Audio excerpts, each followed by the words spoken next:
कपड़े धोने वाली बहू। शादी के पहले से ही विभा को कपड़े धोने का बड़ा शौक था। कभी नल के नीचे तो कभी तालाब के पास। अरे मेरी नीली वाली लुंगी नहीं दिख रही है। विभा की अम्मा, कहाँ रखी है लुंगी? अरे वो तो विभा ने परसों ही धोकर रखी थी आपकी अलमारी में, देखो वहीं होगी। वो ना मैंने आज धो दी, मुझे लगा कि गंदी हो गई होगी। अरे कैसे गंदी हो गई थी? उसे तो मैंने पहना भी नहीं। हे भगवान, इस लड़की के कपड़े धोने की आदत से परेशान हो गया हूँ मैं। जितना तो घर में राशन नहीं आता, उससे कहीं ज्यादा डिटर्जेंट पाउडर का खर्चा है। इसकी शादी करवा दो, शादी जाए अपने घर में ही करे काम, फिर चाहे घर के कपड़े धोने हो या पूरे गांव के। हाँ ठीक बोल रही हूँ, देखता हूँ मैं कोई लड़का। वो दिन भी आ जाता है जब विभा को देखने लड़के वाले आ जाते हैं। लड़की मुझे अच्छी लगी।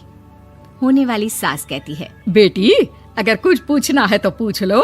वैसे तो हमारी लड़की बहुत ही शर्मीली है, जो बोल दो वो मान लेती है, इसे क्या पूछना होगा। अरे कैसी बात कर रही हो माँ, मुझे इन लोगों के घर रहना है, सवाल तो कई है। हाँ हाँ बेटा, पूछ लो ना, क्या पूछना है। आप लोगों के घर कपड़े कौन धोता है? सास का मुंह बन जाता है। देखो, अगर तुम ये कहना चाहती हो कि तुम्हें कपड़े धोने नहीं आते तो सुन लो, कपड़े मैं ही धोती हूँ, लेकिन तुम्हारे आ जाने के बाद मैं रुमाल तक नहीं धोऊंगी। अरे चुप रहना भाग्यवान, बहू बेचारी घर आई नहीं, उसे डराना शुरू कर दिया। वो क्या है ना बिटिया, अभी तक तो ये कल्लू की माँ ही धोती थी, लेकिन अब तुम्हारे पापा तो दहेज में वॉशिंग मशीन देंगे ही। तभी विभा की माँ बोल पड़ती है, सवाल भी पूछा तो क्या। वैसे भाई साहब, मशीन की तो फिर भी कपड़े धोने की कैपेसिटी होती है। मतलब जो बिटिया दे रहे हैं ना विभा, इसे कपड़े धोने का बहुत शौक है। ये आप लोगों के क्या, आस पड़ोस गांव मोहल्ले सबके कपड़े धो दे और उफ तक ना करे। बाहर देखा नहीं आपने कितने कपड़े सूख रहे हैं? सब हमारी बिटिया ने ही तो धोए हैं। बस भी करो ना माँ, शर्म आ रही इतनी तारीफ सुनकर। और तो और एक दाग निकाल कर दिखाओ तो मान जाऊँ। हाँ अच्छा, माफ करना बेटा, मैंने गलत समझा। हमें तो रिश्ता बहुत पसंद है। और ऐसे जुड़ जाता है रिश्ता कपड़े धोने का शौक रखने वाली विभा का। उसकी शादी हो जाती है कोयला फैक्ट्री में काम करने वाले कल्लू के साथ। शादी के बाद अचानक विभा चिल्लाती हुई सास के पास आती है। सासू माँ, अरे सासू माँ कहाँ है आप? ये तो धोखा है, धोखा दिया आप लोगों ने मुझे। इसे ससुर के चक्कर के बारे में पता चल गया। अरे तो उसमें तुझे क्यों धोखा मिला है? अरे नल में पानी नहीं आता, कपड़े कैसे कब धुलेंगे?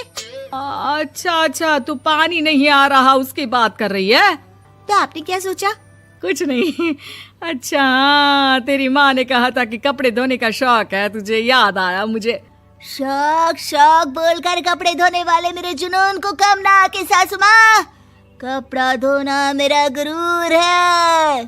तभी पति भी वहाँ आ जाता है। अभी मैंने इसे सनी देओल की फिल्म दिखाई है, उसी के डायलॉग मार रही है माँ। अच्छा सुन, साफ साफ बता रही हूँ, पानी सुबह 4 से 6 और शाम को 10 से 12 आता है, समझी?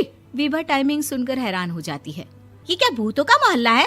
सुबह 4 बजे उठकर कौन कपड़े धोता है? 4 बजे टंकी में पानी जाता है, फिर सारा दिन धोना ना, किसने मना किया? अरे कैसी बात कर रही हैं? 200 लीटर की टंकी में कितने कपड़े धो लूंगी मैं? सुबह ही उठ जाऊंगी मैं। अब क्या था, विभा सुबह 4 से लेकर रात के 12 बजे तक कपड़े ही धोती रहती। एक रोज सास पड़ोस से निकलकर कहीं जा रही होती है कि साथ वाली कहती है, हाँ कल्लू की माँ, जरा ये बताओ कि 2 साड़ी है, 2 ब्लाउज और एक पेटीकोट और एक नाड़े वाला लंबा कच्छा। हाँ तो? अरे तो क्या, कितना लोगी धुलाई ये बताओ। धोबन दिख रहे हैं हम क्या? हमारे पति सरकारी नौकरी से अभी रिटायर हुए हैं और बेटा सुपरवाइजर है कोयला फैक्ट्री में। धोबन समझ रखा है हमें? हाय रे कल्लू की अम्मा, माफ कर दो, वो तो मोहल्ले में यही सब बता रहे थे कि तुमने बहू को कपड़ा धुलवाने के काम में लगा दिया है। सास को पड़ोसन की बात सुनकर गुस्सा आ जाता है। वो घर पहुंचती है जहां घर के बाहर ही इतने सारे कपड़े सूख रहे होते हैं जितने कि किसी धोबन के घर पर। अरे ओ कल्लू की दुल्हन, बाहर निकल। माँ जी यहीं आ जाओ, बाथरूम में चादर धो रहे हैं हम। अरे अभी हम धोते हैं, तुमको बाहर निकलो। ये आस पड़ोस वाले बोल रहे हैं कि हम बहू से कपड़े धुलवा कर उसे कपड़ा धोने वाली बना दिए हैं।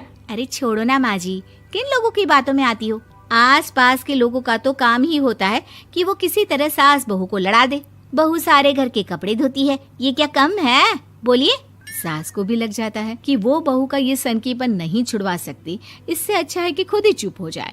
एक रोज सास और बहू मंदिर जाते हैं, जहाँ सास की साड़ी वहाँ खड़ी भीख मांगने वाली से मिलती है। माँ जी क्या बात है, आपकी साड़ी उस भिखारन से कितनी मिल रही है ना? हाँ हाँ देखो तो दोनों की साड़ी मिल रही है। क्या बात है कल्लू की अम्मा, तुम खुद को तो अफसर की बीवी बताती हो और ऐसी सिंपल सी प्लेन साड़ी पहनकर घूमती हो। सिंपल और प्लेन नहीं है ये साड़ी। तो क्या सोने के धागे से फूल बने हैं? कुछ भी सासू माँ, कुछ भी। हाँ बने थे इस साड़ी में सोने के धागे से फूल। मेरे पति लेकर आए थे मद्रास से स्पेशली मेरे लिए 10,000 की। ताहे भाई साहब इस भिखारन के लिए भी सेम टू सेम साड़ी लेकर आए होंगे 10,000 की। सास उस वक्त कुछ नहीं कहती, लेकिन बहू के साथ घर आती है और अलमारी से एल्बम निकाल कर लाती है। ये साड़ी देख रही है, ये वही साड़ी है जिसे मैंने अभी पहना था। इस साड़ी में ये जो चमकदार फूल दिख रहे हैं ना, ये सोने के धागों से काढ़े गए हैं। लेकिन तू लोकल वॉशिंग मशीन ब्रश से घिस घिस कर सारे फूलों को निकाल कर साड़ी प्लेन कर दी। मुझे माफ कर दीजिए सासू माँ। और तो और, जब मैंने तुझे तेरी गलती के लिए कुछ नहीं कहा, लेकिन तूने तो सबके सामने मेरा मजाक ही बना दिया। क्यों? बहू को समझ में आ जाता है कि अब से उसका कपड़े धोना बंद।